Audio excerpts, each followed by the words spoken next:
is a very clear contradiction in the Bible that made a lot of Christians reconsider their choice of Christianity. It is a very, very clear contradiction. So it's about the death of Judas, on how did Judas die. Matthew 27:5 said that Judas threw the money in the temple and left, and then he went away and hanged himself. But in Acts 1:18 it says, in Matthew 27:5 it says that he threw the money into the temple and left. But Acts 1:18 says with the payment he received, the Judas bought a field. So either he threw the money in the temple or he bought a field.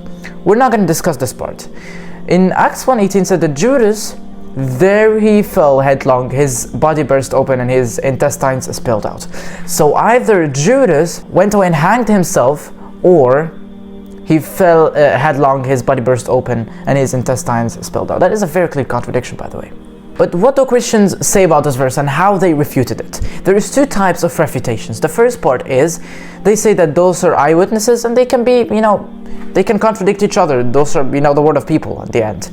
But actually that shows that the Bible is not the word of God, because the word of God must have facts, not eyewitness accounts that contradict each other, and it shows that the Bible is not the word of God and it has contradictions. The second way of Christians refuting this contradiction is by saying that when he went and hanged himself, he fell after he hanged himself and he did not die.